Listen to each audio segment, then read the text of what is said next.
Филмот Дресер од 1983 со Алберт Фини, главен лик е всушност сиротиот Норман, гардеробер на остарениот и помалку пореметен актер. И покрај неговото официјално звање, тој е многу повеќе од некој што се грижи само за костимите. Норман го полни коритото со вода за капење и со лактот ја проверува температурата. Го чека стариот позади сцената на крајот на представата со чаша црно пиво. Ки поднесува неговите панични напади и цинични забелешки. И сето тоа за на крај да не се најдени во посветата на мемуарите на актерот. Цитирам, на столарите, електричарите, сценските работници. Затвори цитат, гласи таа, редејќи ги сите можни функции во театарот без да го спомне гардероберот.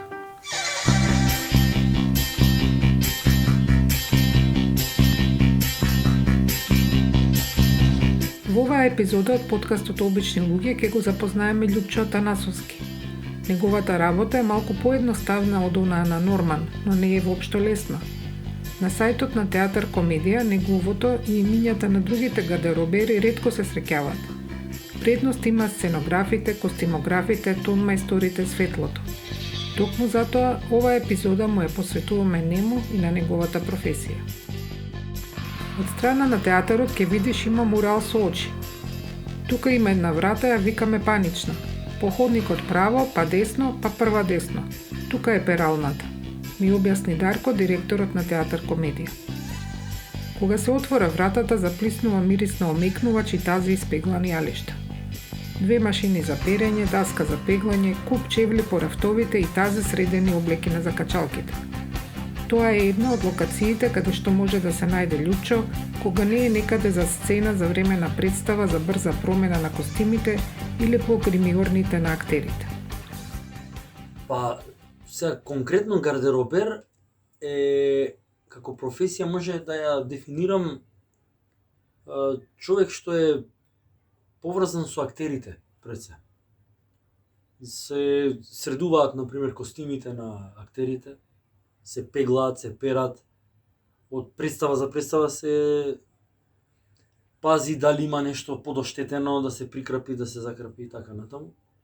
Да бидат цело време треба чисти, средени, нормално, во зависност се ако некоја представа налага да има некој прљав костим, да треба да е таков механичар или не знам.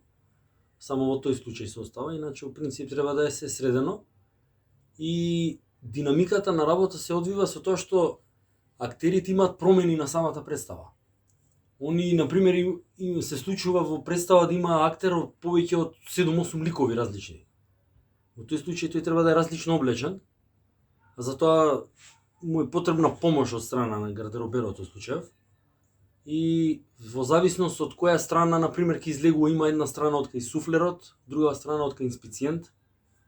И се договараме претходно на пробите, додека не бидне премиерата, например, се договараме кој од која страна да го чека, дали е женски актер, кој е женскиот гардеробер, пошто сме поделени, машки гардеробер сум јас, колешката Бети е женски гардеробер.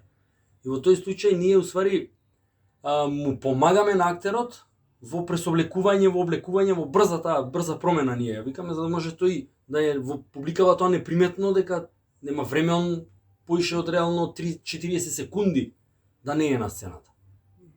Значи ти си вклучен од самиот почеток, од процесот малтене од пробата која ќе почне техничка проба, она читачка проба што викаме, тука не сме потребни реално. Која ќе наближи више процесот при крај, последната недела дена, да речам 10 дена, активно сме вклучени во секоја проба и ги детализираме тие работи, дали има потреба од промена, дали ми требаш ваму стој, ако не ваму да ти ја подам капата, оди од таму да ми ја вратиш.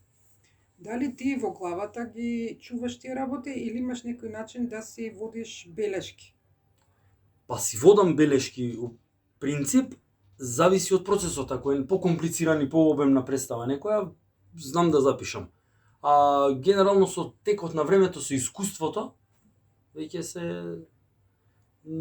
навикнуваш, како да кажам, се снаоѓаш. Работно време класично немам, генерално се договараме, односно Јас си го организирам од сабајле, например, се средуваат костимите за вечерачната представа или од денес за утре. Се знае да се од денес и за 3 дена унапред знам да исперам за 5 дена, например. И да биде средено, скоцкано и само се мести во по гримјорни, тоа се просторија од актерите.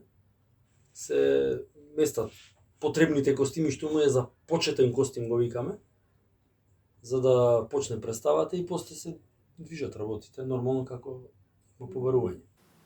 Дали во текот на своите 6 години работа во театар комедија може да издвои една представа која му представувала посебен предизвик? Па да, добро прашање. Илуминати која што вечерва игра, таа би ја извел као посебно атрактивна за гардеробер. Што е карактеристично таа представа, што двајца актери, машки актери, имаат негде едниот и другиот по 3-14 ликови различни. Например, еднаш е циганка, еднаш е селјак, овчар, еднаш е джандар, па мафијаш, па политичар. И сега тука е интересното кај што е баш предизвик и е задоволство да се работи таа представа, затоа што има динамика на целиот процес, цело време од една страна па од друга му се префрла друг костим, па со тој костим завршува му се спрема трет, па четврт, така да тоа би ја извел како представа што ми оставила така по специфична динамика некоја. По правило костимографот нас поголеми проблеми со костимот кои ќе настанат од типот да се распара цела ногавица. Пријавуваме кај костимографот и негова надлежност, односно негова работа е да ни го врати костимот во првобитна состојба, да кај што треба да се сошие, на машина да се помине, не знам, да се средат кондури на што не може јас да ги залепам сега реално со секундарен лепак, брзо потезно, кај што треба да се интервенира во сервис. Значи тоа е за сервисирање, а во почетните фази нема врска. Почетните фази немаме потреба, мислам. Пред да го добие ова работно место, Лјупчо не знаел ништо за тоа како функционира театар, ниту за костими, различните видови материјали, начинот на нивното одржување. Се научил тука како дел од тимот. Воопшто како процес театарот и сцената е баш она тимска игра. Не е само нити на актерот да искочи актер, глумам и крај. Све е врзано од светло, од тон, од декоратор, сценски работници се тие, сценци, и ние сме усвари сценски работници, генерално, техничка служба. Гардеробер, шминка, фризура, се е тоа врзано ланчен систем. Има трчање во моменти. Има баш трчање. Не знам, која беше пар распар, има една исто брза промена. Например, искача таму по ходник по него, идам паралелно трчам, се враќам, јас со мене бермудите му ги држам, па ги облага по пут, па...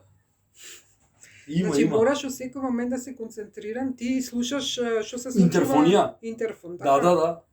И не може да се запиеш или не знам што. Не.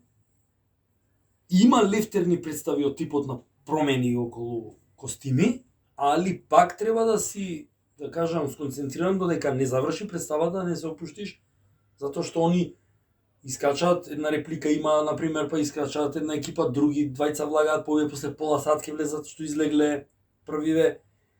Може да му се деси копче да падне, не знам, може... Треба да го следиш на цела представа, што прави, кај ќе остави, затоа што кој ќе заврши представата, он си оди у гримјорна, се пресоблака и си оди дома. Моја одговорност е дали шешир носел, дали носел, не знам, ракавици, па на сцена остануваат тие ракавици ради таква е режирана представата.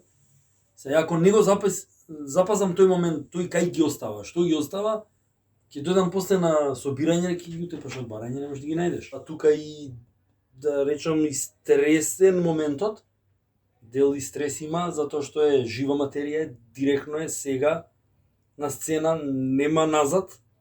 Ако го заборавиш, нема тука, ај чекај, врати пак да видиме. Така да, тој момент е, али во секој случај е предизвик баш. Мислам и уживам, како да кажам. Го оставивме Лјупчо уверени во неговата љубов кон ова занимање. Беше некаде околу 16 часот, почна да се смрачува. По некое време светлата на сцената ќе се запалат и ќе почне уште една представа. Неа гардероберите нема да може да ја гледаат, бидејќи ќе мора да бидат на штрек на некој од излезите од сцената со шапките, бермудите, појасите и патентите што понекогаш заглавуваат. И секогаш со екстра копче, ако некому му се скине среде представа.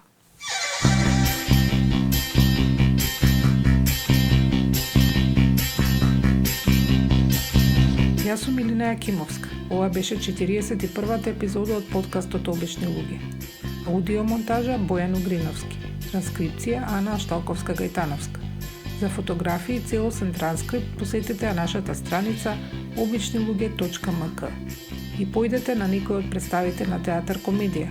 Имаат нови седишта во гледалиштето, мурали под зидовите и супер екипа.